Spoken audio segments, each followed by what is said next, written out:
이제 들리시죠? 영상은 원래 없어요. 이제 목소리 들리시죠? 외통 낚시 연습하셨어요? 네, 안녕하세요. 반갑습니다.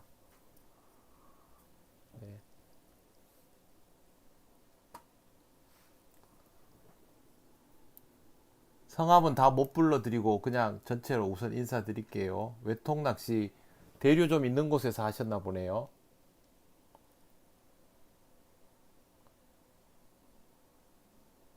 이제 추워서 낚시가 조금 어려운 계절이 됐죠. 근데 사실 지금부터가 진짜 재밌는 시간이에요. 낚시가.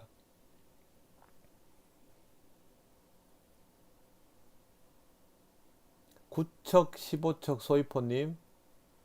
음, 받침대는 길이가 중요해요. 9척, 15척을 쓰실 거면 9척도 되고 15척도 되는 걸 쓰셔야 되잖아요. 보통 이제 받침대 구경이 자기 클램프랑 맞추는데 저 같으면 밑에는 12mm, 위에는 7mm 구경을 통일을 시켜요. 근데 9척을 쓰려면 네, 손민수님 안녕하세요. 9척을 쓰려면 잘 들으세요. 받침대 1단의 길이가 1m 20이면 조금 길어요. 9척부터. 9척까지는 그래도 괜찮은데 8척, 7척을 쓰려면 이제 좀 받침대 길다는 느낌이 들거든요. 그래서 저럴 때는 80, 50, 30 이런 받침대를 구성하시는 게 더 좋지요. 나중에 한번 찾아보고 제가 추천해 드릴 만한 거 있으면 추천을 해 드릴게요. 받침대는. 지금 당장 이렇게 어디서 찾는지 모르겠고. 구경을 클램프 구경이랑 맞춰야 되는데 보통 표준이 12에서 7이에요. 흐름이 조금 있고 바람이 있을 정도면 국일송님 외통보다는 중통 낚시가 낫습니다. 외통은 중통을 해도 떠내려갈 정도이거나 바닥에 침전물이 많아서 채비가 자체가 뭐랄까요 잠겨버릴 정도면 하는 게 낫고요. 김동민님 하동 저수지에서 속구줄이 하셨네. 하동은 좀 저한테 먼데 김동민님은 멀리도 잘 다니셔서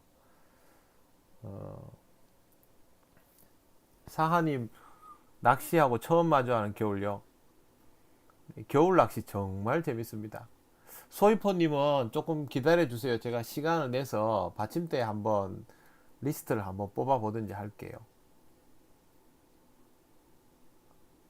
한 분씩 대답해 드릴게요. 네. 받침대는요, 어, 짱짱해야 됩니다. 무조건. 훌렁훌렁거리면 안 돼요. 네, 안녕하세요. 조철수님. 받침대는 무조건 짱짱해야 돼요. 길수록 짱짱해야 돼요. 저는 보천원 받침대를 오랫동안 쓰고 있는데 보천원 받침대 같으면 가격이 제가 알기로 한 40만 원 이랬거든요. 근데 그렇게 짱짱한 게 좋아요. 낚시 장비도 거의 가격대에 따라서 성능이 결정되는 것들이 상당히 많아서 어, 그렇습니다.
아, 예. 잠깐 나갔다 왔어요.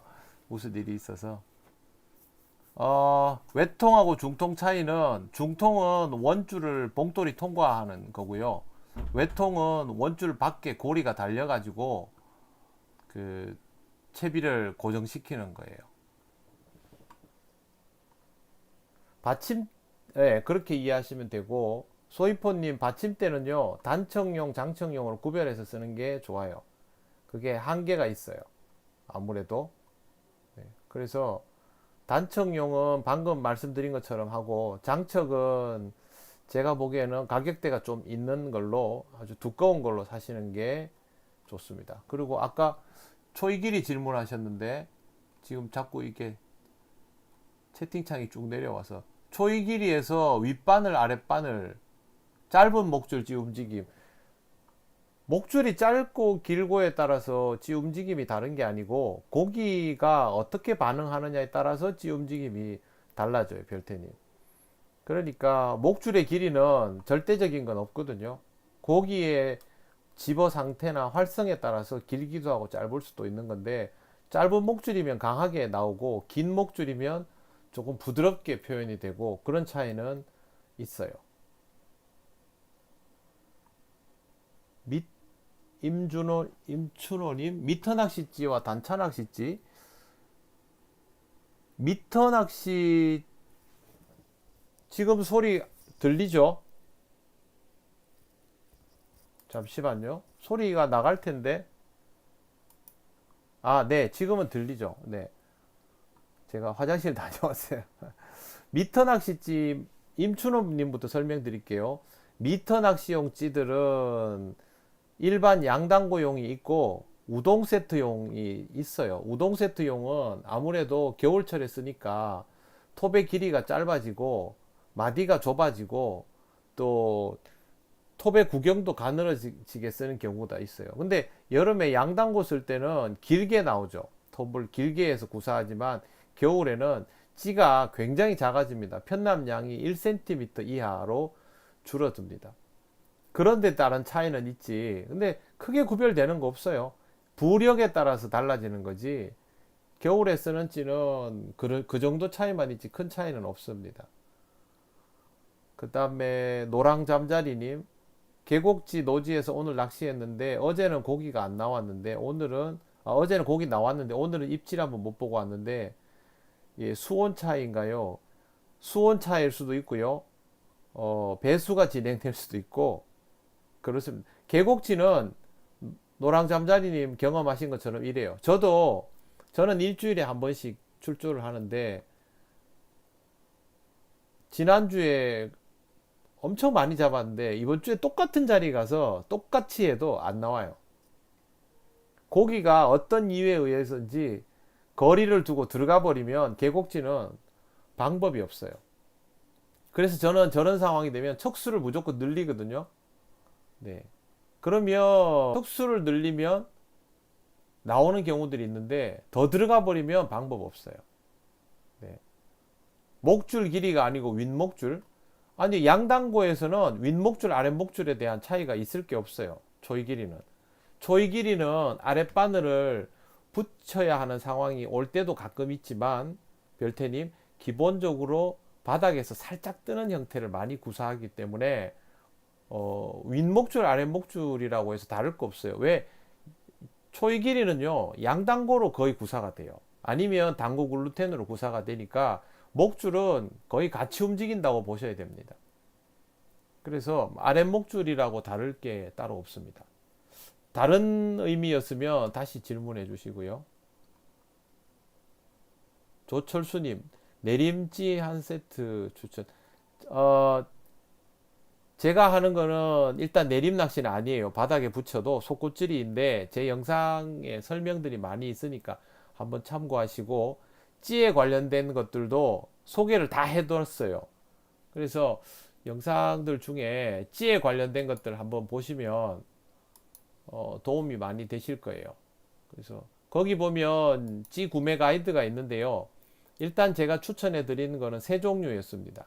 크루시안, 가치도끼, 차이조구. 가성비가 이 세 군데가 제일 좋아요. 네. 그래서 그 중에서 고르시면 돼요. 영상 한번 지금 리스트를 제가 좀 찾을 수 있는지 한번 찾아볼게요. 지금 그거를 조금 다 설명드리기는 어려울 것 같고,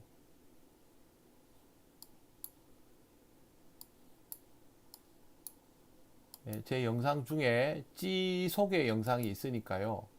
그거를 한번 참고를 해 보시면 돼요. 네, 어떤 찌를 사야 할까요? 뭐 이런 영상들이 있거든요. 네, 그런 것들 한번 조철수님 참고하시면 되고요. 중고 경매 사이트도 괜찮죠. 저는 태화 공방을 가끔 보는 편이에요. 그 다음에 사하님 센티미터 받침대 쓰나요? 센티미터? 무슨 뜻인지 잘 모르겠어요.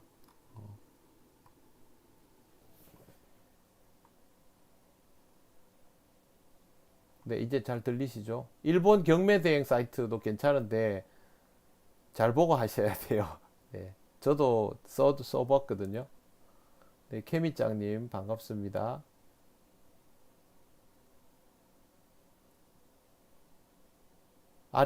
별태님, 아랫 목줄이 바닥에 닿으면 찌의 이눈금인데 짧은 목줄이 바닥에 닿는 것은 어떻게 아는지요? 짧은 목줄 바닥에 닿지 않아요. 초이 길이는 짧은 목줄을 바닥에 붙이지 않는 낚시입니다. 그러니까 이렇게 구별을 하셔야 돼요. 두 바늘이 다 붙는 것을 밸런스 속구줄이라고 하지요. 그런데 두 바늘을 바닥에 다 붙일 때 착지 순간 정도를 공략하는 것을 한 방향 속구줄이, 오화세 속구줄이라고 하지요. 여기까지가 속구줄이 바닥 낚시예요. 근데 초이 길이는 아랫바늘을 바닥에 붙여서 수심을 재는 거는 이제 그렇게 하지만 실제로 바닥에 붙여서 낚시를 하지 않고 바닥에 붙기 전까지만 공략해요.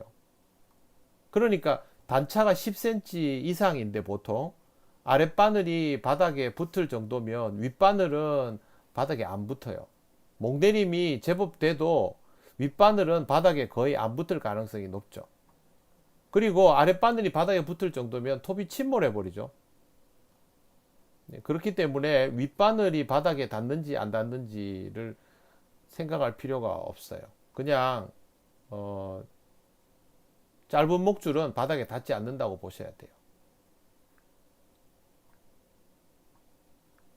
그래서 낚시 개념을 별태님 세 가지를 구별해야 됩니다. 밸런스 속구줄이, 그 다음에 오아세 속구줄이는 둘 다 윗바늘 수심을 측정하는 거고, 초이 길이는 아랫바늘 수심 측정인데 단차가 10cm가 최소니까 이거보다 넘어가는 경우가 많으니까 목내림을 시킨다고 해도 바늘이 바닥에 거의 닿을 일이 없다고 봐야 되죠. 물론 뭐 떡밥이 무거워서 침몰하면 닿겠죠. 조철수님 오늘 월척 3마리 하셨네. 보증서는 그 제품에 따라서 다르겠죠. 내수용으로 오죠. 일본에서 그거 한 거는.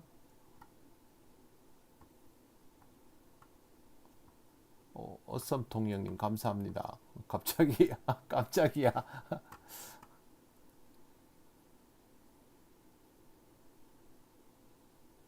그 다음에 잠깐만요. 안녕하세요. 아무도 몰라님. 이동구님. 겨울철 아우스 내림낚시 저수온기라서 목줄 길이를 길게 쌓 효과가 좋을까요? 저는 긴 바늘 50, 짧은 46 이렇게 이거 이렇게 쓰시면 이건 내림낚시 스타일인데 내림낚시는 목줄 이렇게 길게 쓰지 않아요. 그리고 수심을 한번 말해주세요. 이동구님. 수심이나 사용하는 촉수하면 제가 부력이랑 채비를 설명해 드릴 수 있는데 긴 바늘을 이렇게 쓰면요 떡밥에 잔분이 날리면 휘둘립니다. 그리고 목줄이 길다고 좋은 게 아니에요. 무조건 긴 게.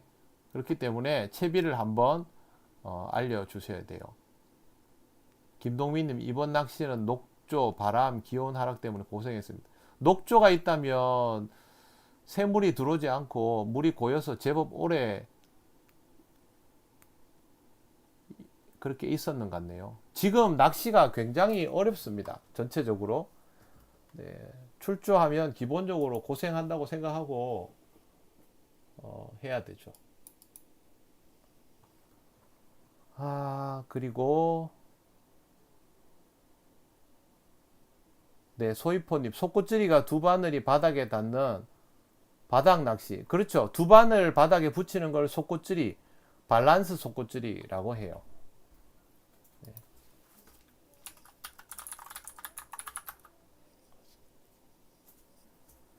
그리고 제가 한꺼번에 질문이 들어와서 하나씩 진도를 나갈게요. 예, 임진당님 안녕하십니까? 반갑습니다. 임춘호님, 부력이 1푼에서 3푼 대 저수온기 아니에요. 그렇게 하시면 안 좋습니다. 오히려 제가 조금 이따 한번 설명드릴게요. 국일송님, 네, 좀 이따 뵐게요. 예, 어썸 통영님, 네, 떡밥 사라고 저한테 용돈을 주셨네. 네, 반갑습니다. 그리고 고맙습니다. 궁금한 거 있으면 질문하세요. 어썸 통영님도.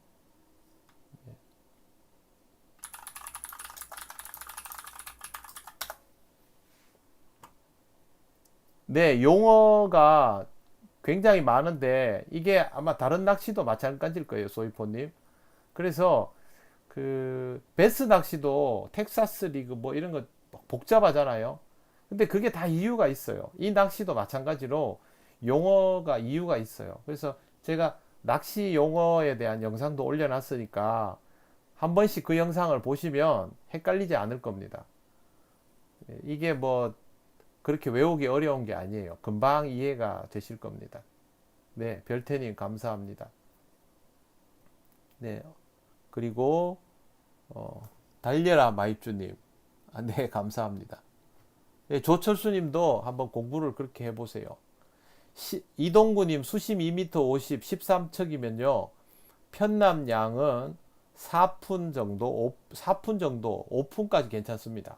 그리고 목줄은 30에 36, 40에 47. 그거보다 길 필요는 없습니다. 그게 목줄이 길다고 안 나오는 입질이 나오는 게 아니고 찌의 부력이 높아야 원줄 긴장도가 살아나서 표현이 됩니다. 근데 그게 아니고 목줄이 길고 찌의 부력은 낮고 이렇게 돼버리면 그 입질이 니죽거립니다.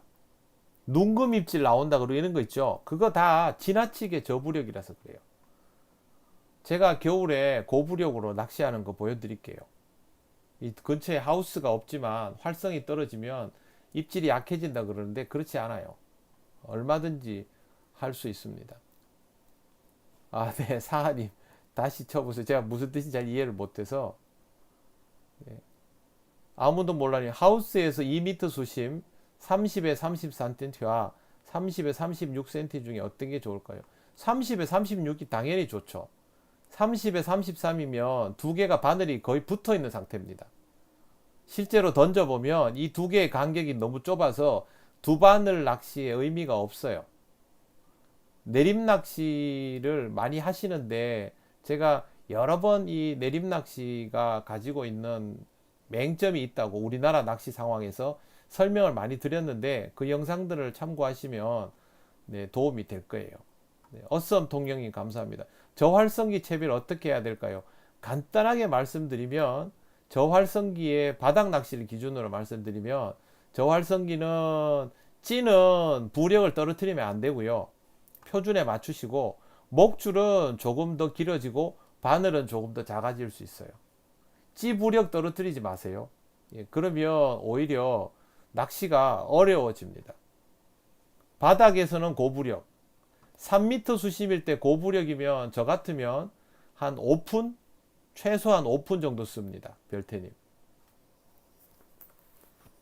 지금도 제가 수심 한 3m, 3.5m에서 바닥 낚시를 하거든요. 노지에서, 계곡지에서. 그때 편남량이 5.8cm를 썼습니다. 그러면 7푼이죠. 다 표현됩니다. 겨울 나그네님, 찌맞춤 영상 뭐 헷갈려서 그러는데 목다고 낚시시 7에서 8목 나오는 게 맞나요? 찌맞춤을 7눈금을 하셨으면 두 바늘이 바닥에 붙이면 최소한 7눈금 이상 나오는 게 맞죠. 왜? 바늘이 바닥에 붙으면 바늘 무게가 찌에 실리지 않잖아요. 그러면 그것보다 올라와 버립니다. 물론 대류가 있거나 뭐 찌톱이 솔리드일 때는 좀 밀리기도 하고 이러면 뭐 조금씩 변화가 생길 수 있지만 기본적으로 8눈금 이상으로 나옵니다. 왜? 7눈금을 찌맞춤했는데 바늘 무게가 없어지면요, 원래 찌맞춤 눈금 무바늘 맞춤이 9눈금 이렇게 되잖아요. 그죠? 그러니까 찌가 바늘이 바닥에 붙으면 찌가 더 올라가 버리죠.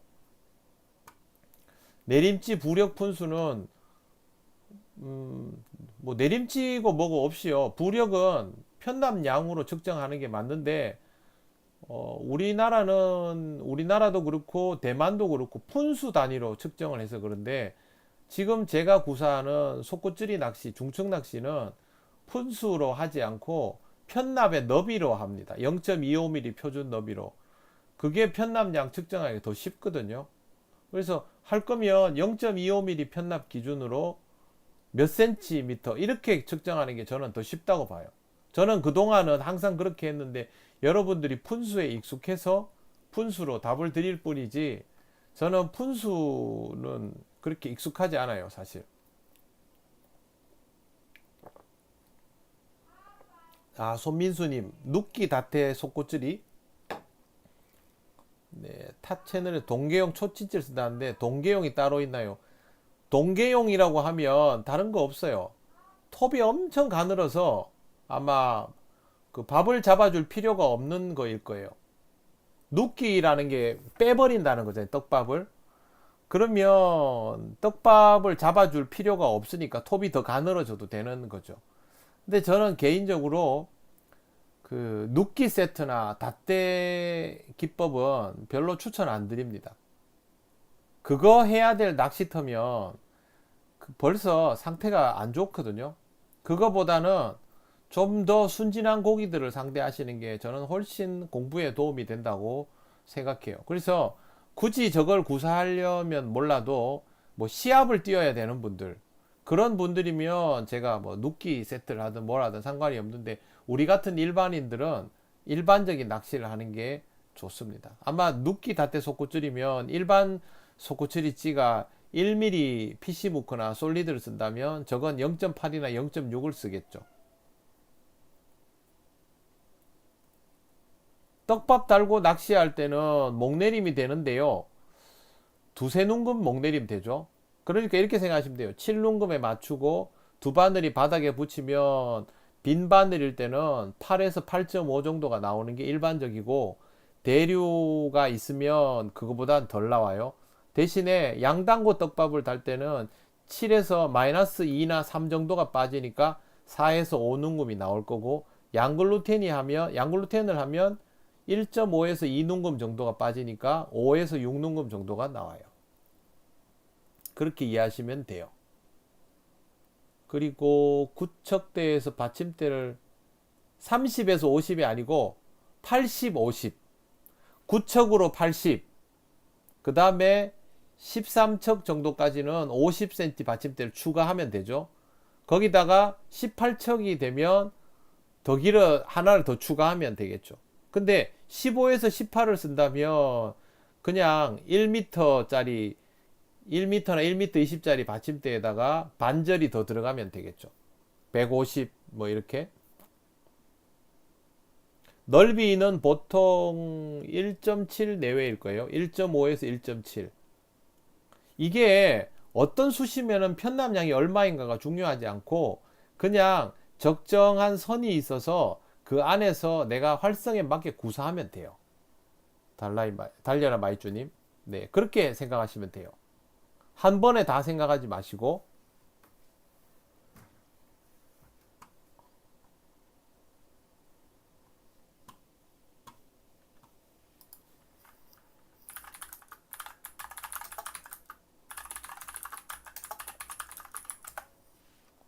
그 다음에 이동구님, 중층에서 찌를 초리대 가까이 올려놓고 하는 제등낚시한데, 제등낚시라는 말이 그 초롱불 있죠, 제사에 쓰는 등. 네. 그게 제등이에요. 제등. 근데 그거 일본말로 하면 초칭이에요. 똑같은 말입니다. 초록 낚시, 제등 낚시, 초칭 다 똑같은 말입니다. 예, 김경록님. 제가 얘기하는 편납은 제1전공 편납인데 지금 제가 황동 편납을 쓰거든요. 그것도 제1전공 편납이랑 같은 너비로 하고 있어요. 일부러 사용하기 편하도록. 그래서 편납 두께는 자기가 쓰는 편납으로 양을 측정해서 기억해 두시면 돼요. 절대적인 답이란 것은 존재하지 않거든요. 이 상황에, 이 낚시에서는. 그 상황에 맞는 것들이 필요한 거죠.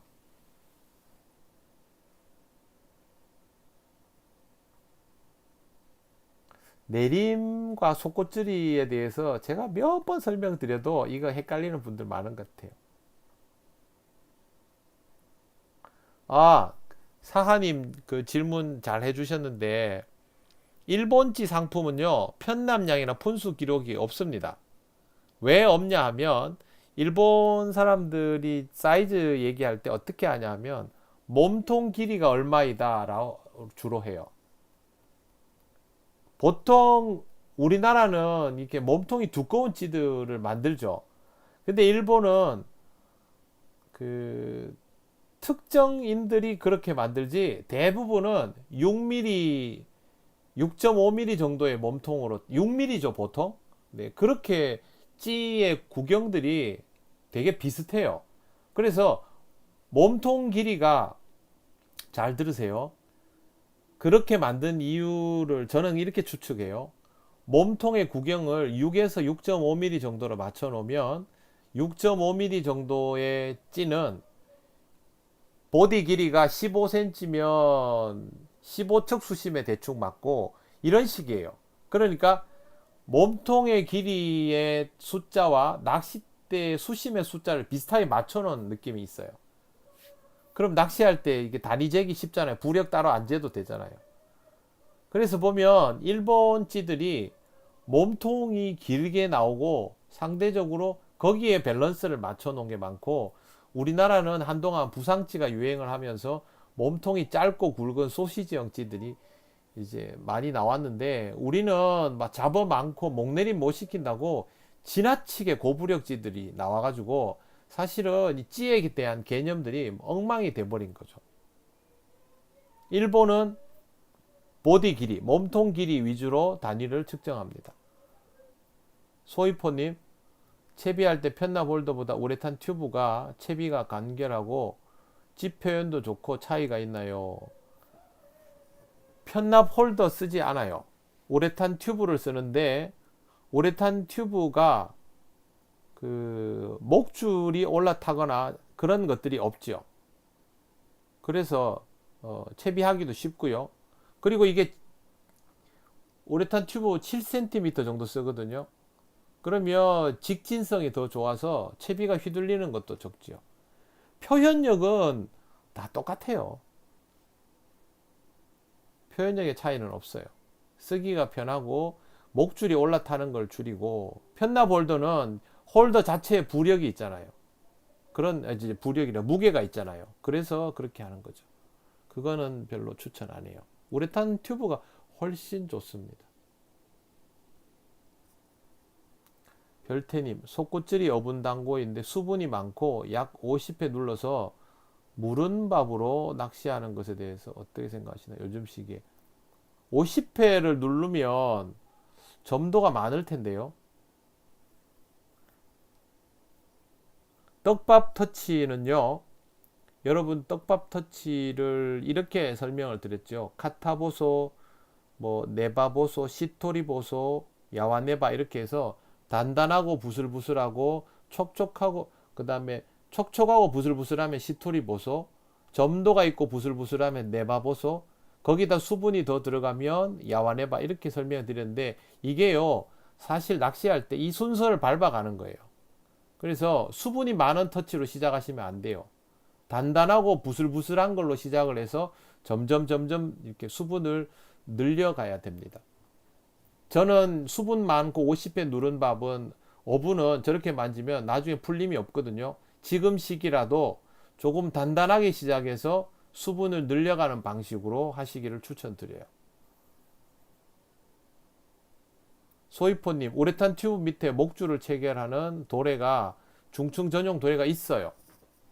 네, 우리나라 것도 있고 도래가 작으면 돼요. 그냥 이걸 내가 찾아드려야 되는데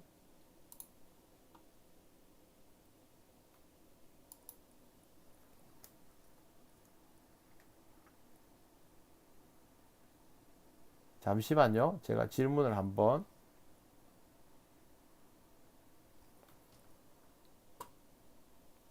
페이지를 하나 찾아서 그 도래를 검색해 보시면 오너에서 나온 도래 사육강이라 그러죠. 일본 사람들이 22호, 20호 정도 그 정도면 될 거예요. 도래를 찾아봐야 되는데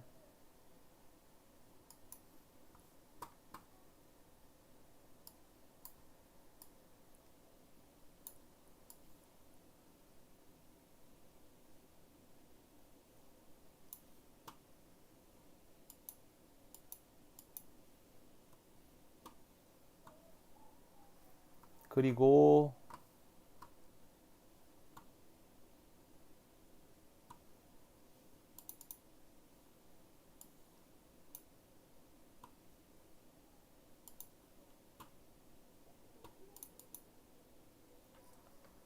다시 또 그다음에 겨울 나그네님 떡붕어가 70 토종이 30인 곳에서 50에나 100마리는 기본을 잡던 곳인데 겨울만 되면 토종이 줄을 짓고 떡붕어 보기 힘들까요?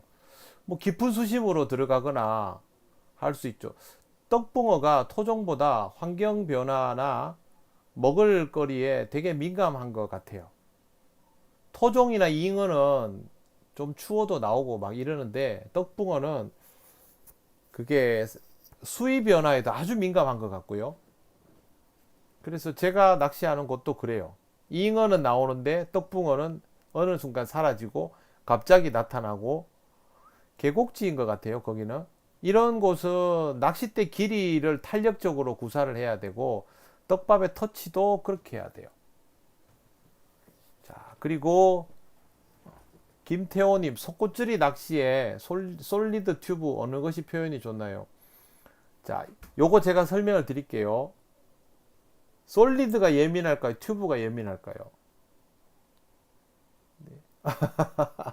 이거는요, 솔리드라고 더 예민하지 않아요. 솔리드는 입질이 폭이 커 보여도 미끄러지는 형태가 나올 가능성이 높고, 튜브찌는 입질 폭이 작은 듯 보여도 굉장히 강하게 나와요. 반발력이 있기 때문에. 근데 이거보다 더 중요한 건 찌의 부력이 제법 돼야 속꽃줄이는 입질 표현이 잘 나옵니다. 왜 그러냐 하면 너무 저부력이면 원줄이 휘어져요. 원줄 휘어지고 입질 아무리 해봐야 입질 폭이 크게 안 나오죠. 내림낚시 하시는 분들이 저부력 쓰면서 입질이 눈금 입질 한다는 거는요, 찌의 부력이 낮아서 그런 경우가 대부분이에요. 제가 이거 전에도 설명드렸는데 영상 보시면 이게 나오거든요. 저는 하우스에서도 튜브톱 썼어요. 잘 나와요.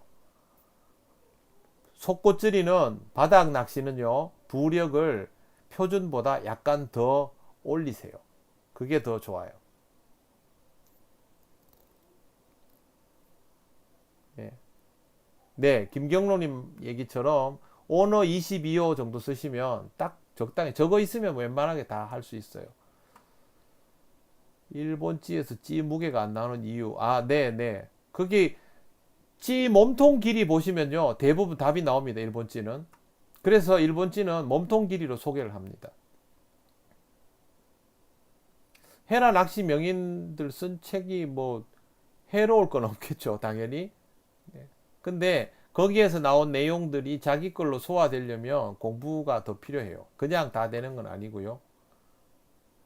야와네바 밥을 바닥에서 열리게 밥 달게 하는 팁이 있다면 목줄에다가 달아야 돼요. 그러니까 별태님, 부드러운 떡밥은 바늘에 걸쳐 다는 게 아니고 목줄에 달아서 바늘 위에 얹히게 만들어 주면 돼요. 그러면 유지가 더 좋아집니다. 제 밥 달기 영상 중에도 그게 설명이 간단하게 돼 있을 건데 꼭 그렇게 하세요. 목줄에 달고 바늘 위에 얹어준다 라고 하시면 돼요. 네, 팔자로 된 작은 맨돌에 있는데 그래도 검색해 보세요. 오너 도래가 제일 좋아요.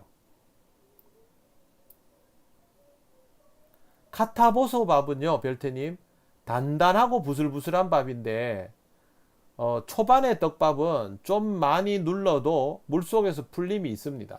그러니까 생각한 것보다 더 단단하게 만드세요. 그러면 돼요. 그게 제일 좋은 방법이에요.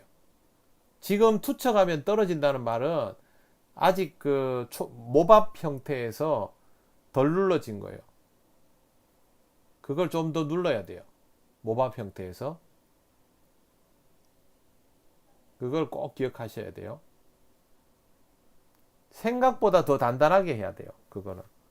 풀림이 있으면 단단해도 돼요. 풀림이 없는 그 떡밥은 그거는 그냥 돌밥이죠. 딱딱한 밥. 단단한 밥은 네, 잘 기억해 두세요. 단단한 밥은 풀림이 있는데 단단한 거예요.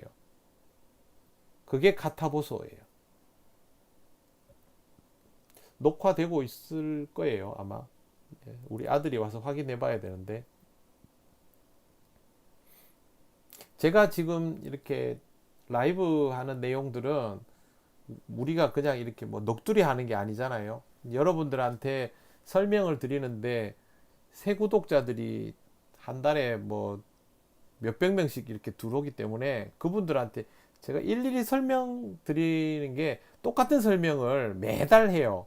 그래서 이럴 때 한번 모아서 설명을 드리면 제 영상을 보실 때 이해가 더 쉬우니까 그래서 설명을 드리는 거니까 이럴 때 한 번씩 이제 들어와서 들으시면 돼요. 네, 겨울나그님 이해되셨으면 네, 저도 됐습니다. 사하님, 가성비 좋은 크루시안 차이조 가치고 도끼 등등해서 양글로 속고용지가 품절도 나고 찾기가 힘든데 일본산 찌나 다른 공방지 중에서도 좋은 메이커가 있을까요? 뭐 찌들은 좋은 찌야 많죠. 비싸서 그렇지. 충상, 그 다음에 타쿠마, 그리고 그 요시다죠. 길전작. 네, 요시다 같은 그 유명한 토너먼트가 만든 찌들. 그리고 제가 최근에 어디서 봤는데 이토 사토시가 관여한 이토라는 찌 그것도 괜찮은 것 같고요. 제가 사이트를 한번 찾아서 알려드리면 좋은데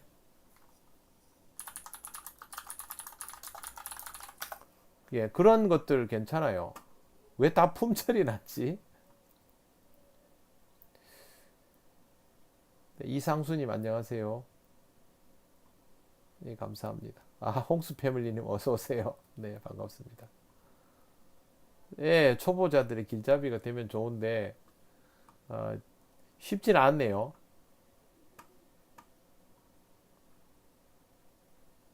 일본지들도 한번 조금 찾아볼게요. 물론 뭐 일본지들이 좋은 게 많죠, 당연히. 제가 여러분들한테 하고 싶은 얘기가 꼭 있어요. 그게 뭐냐 하면 편견을 자꾸 가지지 마세요. 편견을 가지면 낚시가 늘지 않아요. 근데 이게 잘못된 정보를 가지고 그게 습관이 돼서 고착이 되면 편견이 되거든요. 그게 낚시를 방해해요. 아, 비싸죠. 이 장비도 비싸고 하기 때문에 중복 구매하지 않도록 하시고, 제가 그래서 될 수 있으면 가성비가 좋은 지들을 추천해 드렸는데, 우리 구독자님들이 가치도끼랑 크루시안 이런 거 엄청 사셨는 것 같은데, 차이적으로 제품이 품절되는 거 보니까. 김붕호야님 안녕하세요. 네, 이근영님도 반갑습니다. 예, 궁금한 거 있으면 질문하세요.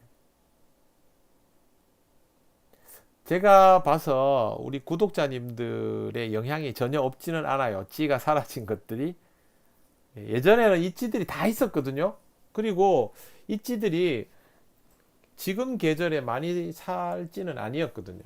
근데 어느 순간부터 막 품절이 됐어요. L550. 제가 다른 것도 한번 찾아볼게요. 찾아보는데 시간이 좀 걸려요. 아, 소이포님, 챔질. 챔질은요, 고기 많이 나오는 곳에서 연습하셔야 돼요. 하루에 몇 마리 잡는 곳에서는 연습이 안 됩니다. 왜? 찌가 갑자기 사라지면 챔질이 세집니다. 그리고 챔질은 단척부터 연습하셔야 돼요. 짧은 척으로 몸에 붙고 마리수로 몸에 붙어야 장척에서도 비슷한 각도가 나옵니다. 아, 투척법은 영상에 한번 준비 중인데 지금 제가 편집하고 있는 영상 말고 다음 영상쯤에서 투척은 한번 설명을 드리려고 해요. 18척 투척은 쉽죠? 25척은 어렵습니다. 예, 투척 중요합니다. 투척은 간단하게 왼손을 옆으로 쫙 펼치고 허리를 왼쪽으로 살짝 틀었다가 풀면서 떡밥의 무게를 느끼면서 오른손을 눈높이까지만 들어주면 떡밥은 갑니다. 그게 기본입니다. 제가 요번에 준비한 영상들에서 투척이 좀 나올 거예요. 아, 챔질요. 자, 소이포님 거부터 할게요. 팔을 위아래로 웨이브 주듯이 흔들면서 끊어치는 거는 아니에요. 그건요, 챔질이 익숙하게 된 사람이 자연스럽게 나오는 눌러주는 챔질이에요.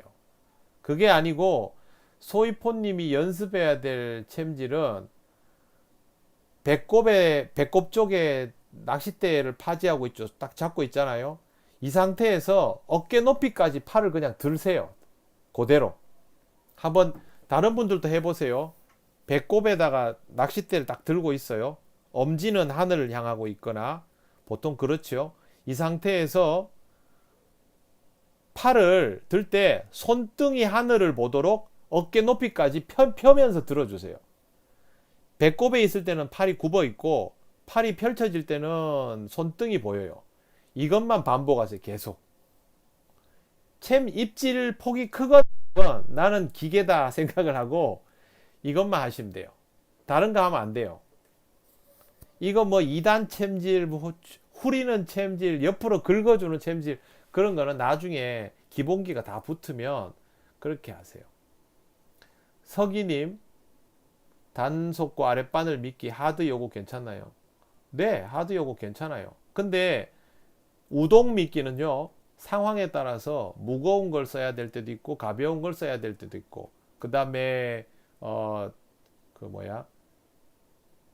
비중 큰 거를 써야 될 때도 있고 작은 걸 써야 될 때도 있고 그래요.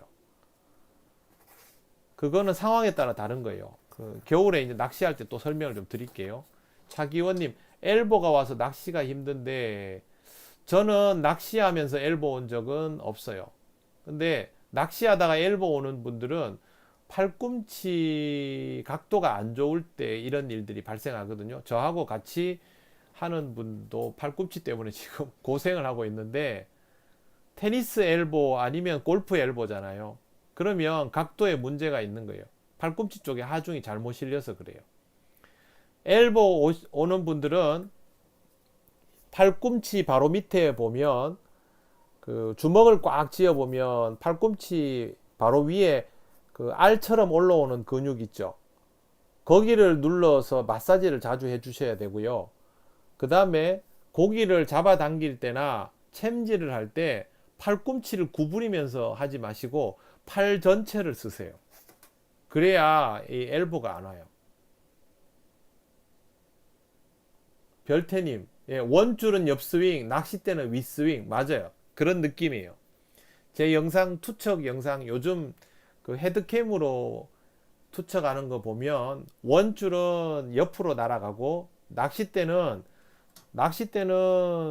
배꼽에서 어깨 높이까지 올라가요. 많이 올라가는 건 아니에요. 하늘로 들쳐 올리면 채비가 안 날아가요. 아, 사하님 투척 영상 김낚시 투척 검색하면 나온다네.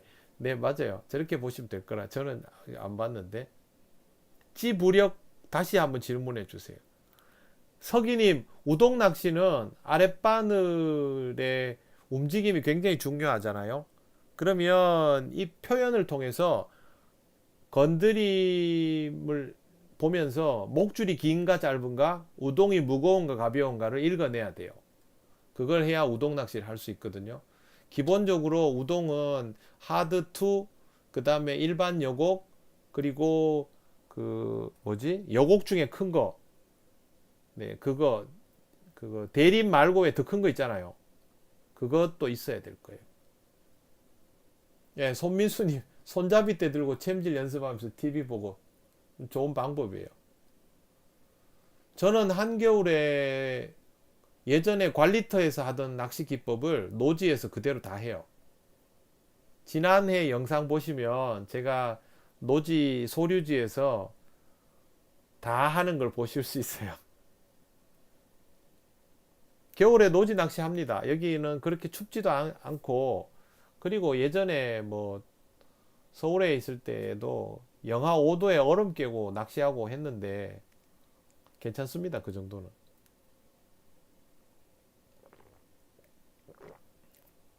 제가 제일 좋아하는 낚시는 양단고 속구찌리.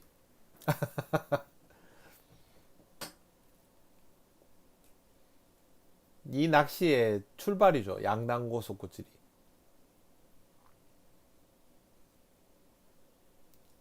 제일 재밌고 깊이 있죠. 다른 것들은 여기서부터 출발하니까요.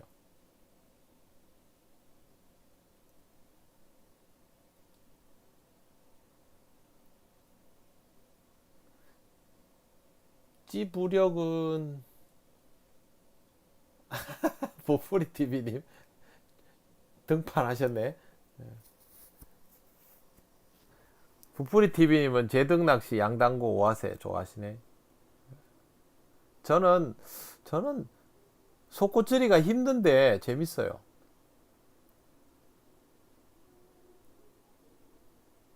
노지에서 속꽃질이가 어려워요. 잡어들이 많기 때문에. 노지에서 속꽃질이는 지금보다 조금 더 추워지면 더 재밌어져요. 잡어들이 사라지고 나서. 아, 미터 낚시와 단차 낚시찌는 단차와 미터는 다른 개념이에요. 단차는 목줄의 길이가 이제 차이가 있으면 단차가 되고, 미터는 수심에 따라서 달라지는 거니까 미터 낚시에서도 단차 낚시가 있고. 네, 부풀이 떡밥에서 대장님 맞아요. 미터 낚시에도 단차가 있고 양단고가 있고 이렇잖아요. 그러면 양단고에서 쓰는 찌가 단차 낚시찌보다 조금 더 커요. 부력이나 찌톱 길이나 그런 것들이 클 수 있는데 큰 차이는 없어요. 그거는 활성에 따라서 편납량이 줄어드는 것, 그 다음에 낚시 상황에 따라서 떡밥의 양이 줄어들면 작은 찌가 되는 거지, 구체적으로 나는 건 아닙니다. 그대로 쓰시면 돼요. 포테이토 글루텐 사용 비율은 그때그때 달라요. 네. 어, 포테이토만 가지고 낚시를 할 때 글루텐을 섞을 때는요, 몇 가지를 고려하셔야 되는데, 글루텐을 많이 섞을수록 성질이 변해버리죠. 네. 그러니까, 어, 글루텐이 많이 들어가면 불리한 상황이 발생할 때도 있거든요. 잡어들이 많거나 이럴 때는. 그럴 때는 글루텐을 살짝 뿌려서 유지력을 높여주는 선에서만 해야 되고, 그게 아니라 심남김을 더 생기고 뭐 만들고 싶다 뭐 이러면 글루텐을 넣는데, 그렇게 하더라도 글루텐 양이 전체 떡밥에서 10% 20% 그걸 넘으면 저는 안 좋다고 보고, 이걸 넘어가면 양글루텐이 되는 거예요.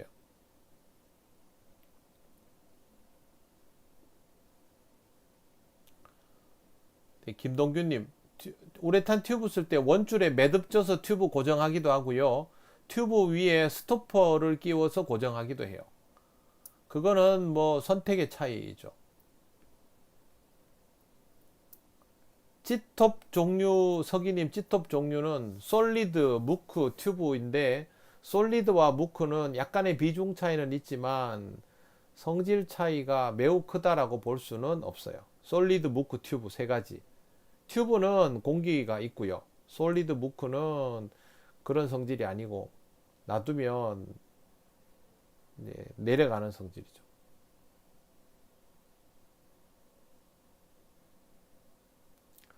김붕어야님, 네, 바닥 낚시를 속꽃질이라고 해요. 속꽃질이. 네, 이거는 용어를 정확하게 알고 계시는 게 좋겠죠. 바닥 낚시. 네, 이거는 일반적인 상황을 말씀드릴게요. 저부력보다는 고부력이 조과가 좋아요.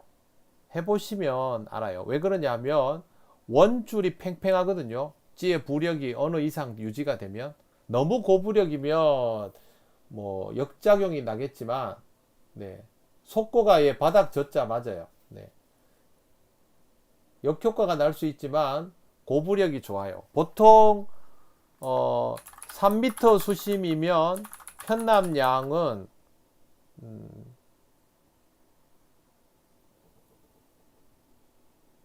편납량은 뭐 3cm 이상이죠. 아, 일본에서 찌 부력 표현하는 거요? 찌 몸통 길이요. 찌 몸통 길이.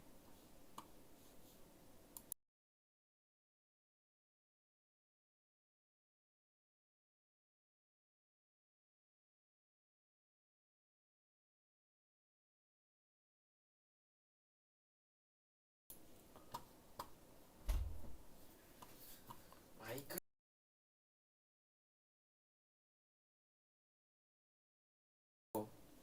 이제 다시 켰어. 예, 일본에서 찌 부력 표현하는 거는 이제 예를 하나 좀 드릴게요. 잠깐만 기다려 보세요.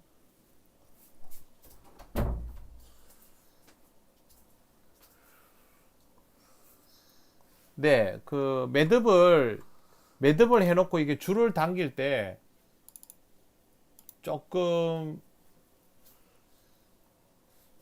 어려운 부분이 있을 수 있어요. 그래서 조심스럽게 당겨 너무 확 당기면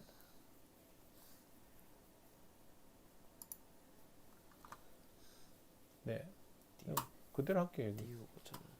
여기서 띄우고 아, 그 창을 열어놓고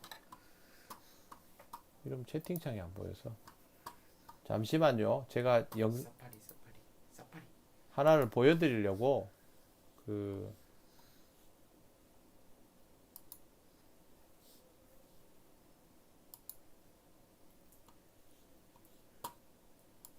기다려 보세요.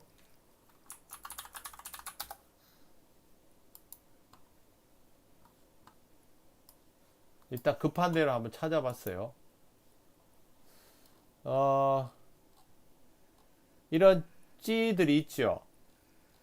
이런 찌의 재원을 보면 몸통 길이가 여기는 조금 다른 방식으로 돼 있어요. 우리나라에 익숙해서 그런지 몰라도 길이가 상당히 길죠. 9호 같은 경우에는 7.89푼인데 예, 찌 형태에 따라서 다르죠. 7.89푼이면 편납량이 거의 7cm 정도 되겠죠. 7cm면 21척 그 이상에 쓸 수 있는 찌이죠.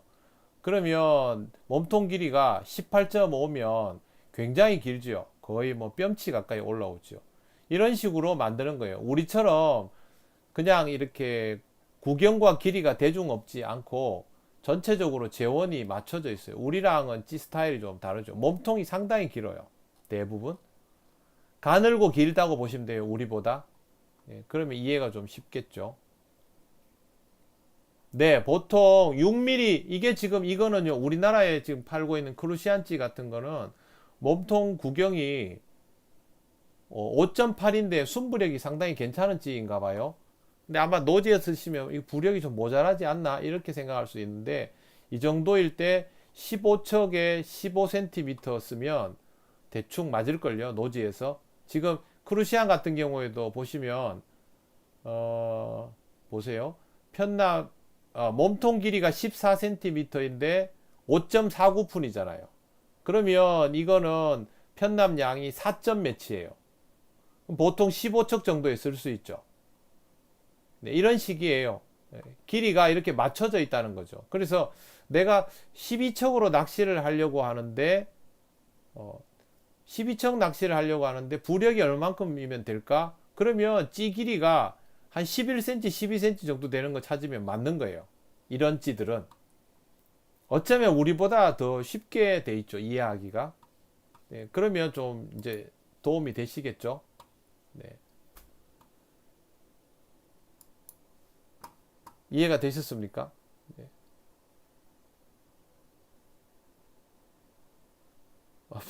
보보리 TV님 똑같은 설명 이제 매주 하셔야 된다. 자버가 글루텐 섬유질을 물고 늘어지거나 히트되는 거죠. 글루텐이 자버를 부르는 거 아니에요. 예.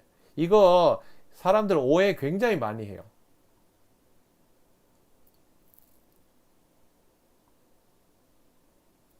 알파 K5는 잠분감도 있고 점도가 굉장히 높죠. 대한님 안녕하세요. 네. 자, 부풀이TV님 설명 잘 해주셨네요. 알파경은 와다와 비슷합니다만 확산은 좀 더 있습니다. 이거 참고하고 쓰시면 되죠. 네, 저도 부풀이 글루텐 즐겨 사용하고 있어요.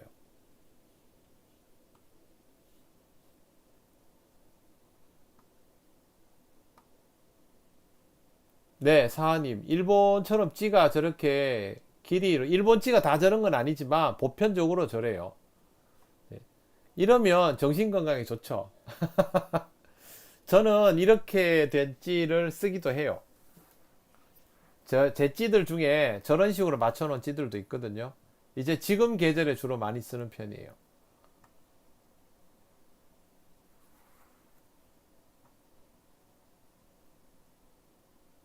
그렇죠. 지 호수는 몸통 길이로 표기되고 그거랑 사용하는 촉수가 비슷하면 쓰기에 오류가 줄어듭니다. 나중에야 뭐 부력을 자기가 알아서 측정하고 지 움직임을 보면서 판단을 하니까 괜찮지만 처음에는 그렇죠.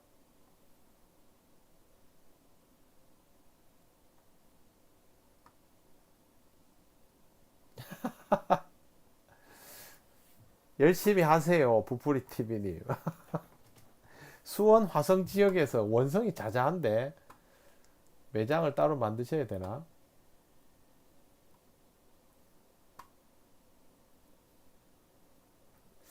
제가 예전에 해놓은 게 있는지 한번 찾아봐야 되겠네.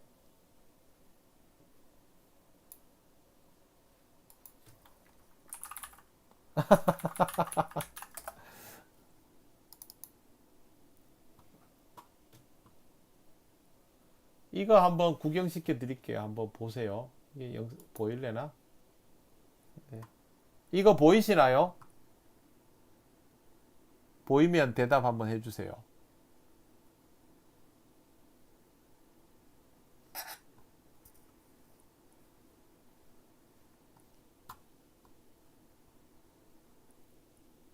화면에 이거 보이시죠? 네. 이게, 14년 전에 만든 건데, 각각의 탄화에 적정한 부력들이에요. 예, 표예요, 표. 설명 간단히, 잠깐만 질문 멈춰주시고, 질문 좀 이따 받을 테니까, 이 표부터 설명드릴게요. 잠깐만 멈춰주세요. 보시면, M이라고 되어 있죠, 제일 왼쪽에. 네. 이거 미터. 미터에서는 저활성기 때는 편납량 0.7mm, 그 다음 표준이면, 이제, 완전 저활성기는 7, 저활성기에는 8, 표준에는 1, 고활성기는 13mm, 8척 수심에서는 17, 27, 30, 32 이런 식으로 한 거예요. 그러면 L이면 노지에서 부력을 주로 이렇게 구사를 했고요. M이면 관리터에서, S이면 지금부터 추워질 때, 그 다음에 1월, 2월에 완전 엄한기 때는 SS 이 정도 부력이었고, 그 다음에 제가 이걸 왜 보여드리냐면 그 옆에 표를 보시면 이게 넓이에요. 편납의 넓이. 편납 넓이가 0. 제일 전공입니다. 1cm이면 무게가 0.48g이었어요. 그리고 푼수로 하면 1.2푼수. 그리고 2.1, 2.7cm일 때는 편납량이 1.05였고 2.8푼. 제가 여러분들이 푼수가 얼마냐고 물으면 저는 푼수 개념이 없어서 맨날 예전에 만들었던 이 표를 보고 말씀을 드리는 거예요. 네, 이제 질문하셔도 돼요. 이런 것도 만들었었어요, 옛날에. 별걸 다 했죠. 검정마디 유성매직으로 덧칠하지 마시고 검은색 검은 띠칠하는 도료가 있어요. 네, 그걸로 최대한 얇게 칠하시면 돼요. 낚싯대 비닐 커버는 부풀이 TV님도 쓰시는데 원줄을 천집 위에 그대로 감아서 즉시 교체하려고 쓸 때 그렇게 쓰는데 뭐 손상 입지 않고 보관할 수 있는 방법이죠.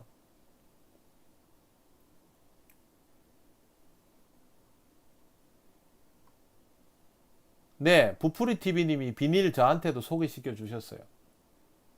저는 아직 안 샀는데 비닐을 좀 사야 돼요, 저도. 노지에서 낚시하다 보면 척수를 급하게 교환해야 되고 할 때는 원줄 하면서 뭐 꺼내서 하고 이런 것보다 그냥 바로 풀어서 쓰고 다시 넣고 다시 풀고 이럴 때가 많고, 경기 하시는 분들도 그렇게 빨리 교환해야 될 때 많거든요. 그럴 때는 원줄 손상 보호 차원에서 비닐 튜브 껍데기 괜찮아요. 모르겠어요. 조금 단위가 달라질 수도 있는데 이거 제가 그때 당시에 직접 재가면서 했던 거거든요. 그래서 뭐 조금 차이는 있겠지만 대략 이런 식으로 구사를 한다는 거죠.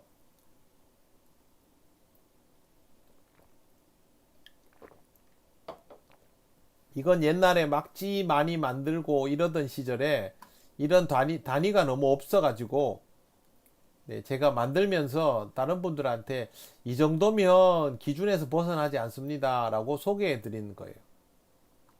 이게 100% 맞다는 건 아니에요.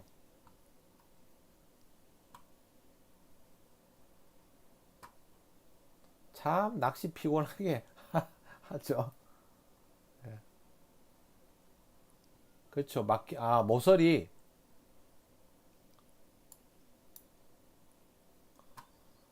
네, 모서리 잘라줘요. 그렇죠. 습기 차면 안 되니까.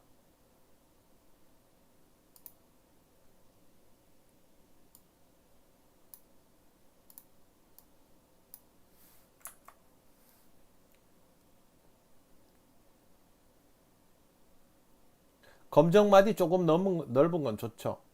낙지에서.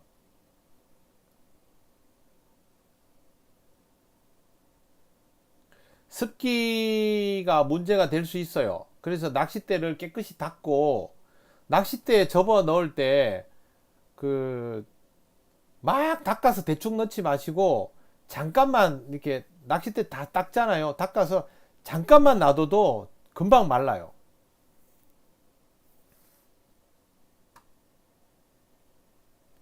부풀이 TV님 유튜브 해야 되는데 빨리 안 하고 있어요.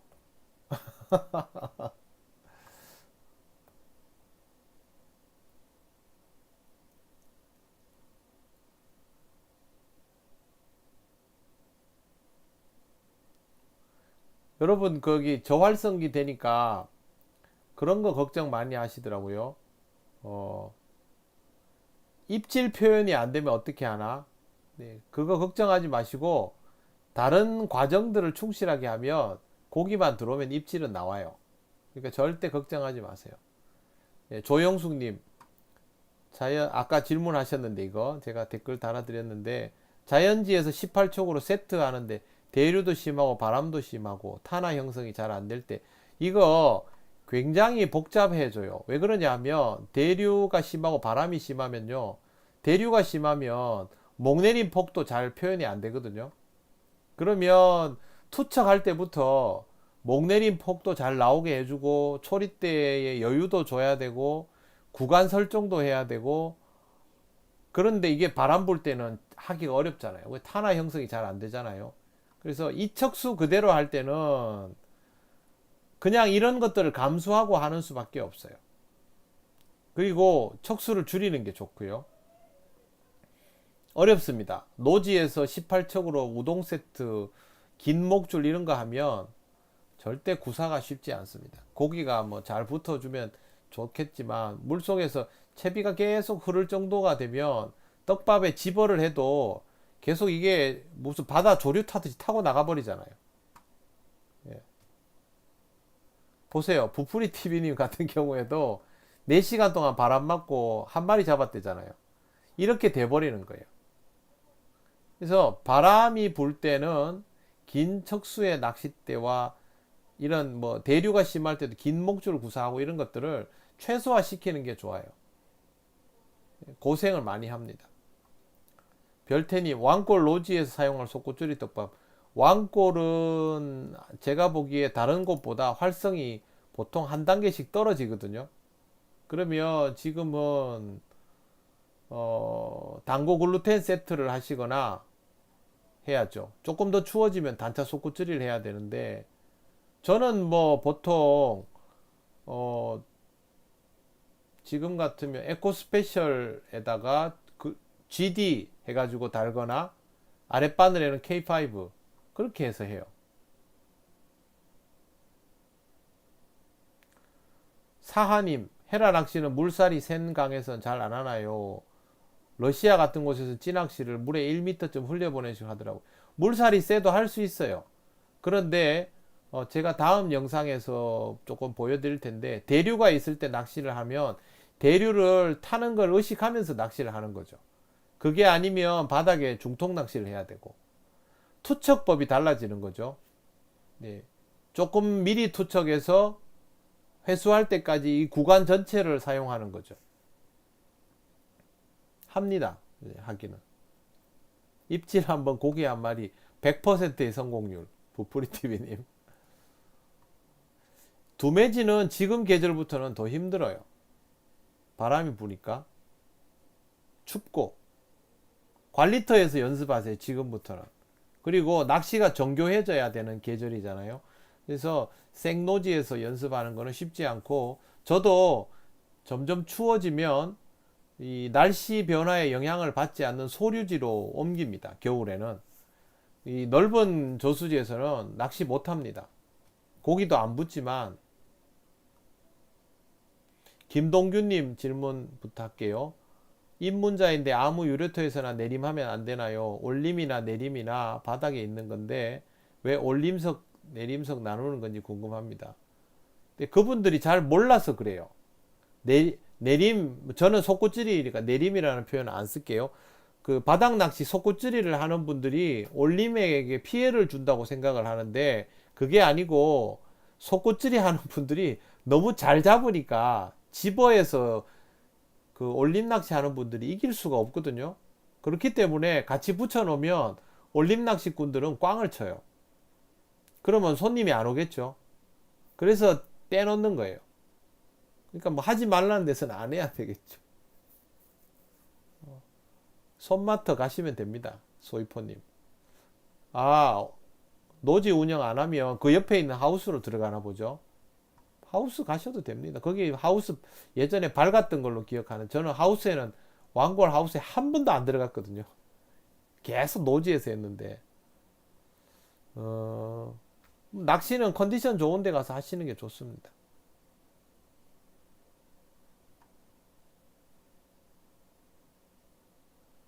오늘 정출이 있었네. 두메지도 정출 2팀이면 뭐 시합 분위기 되는 거죠.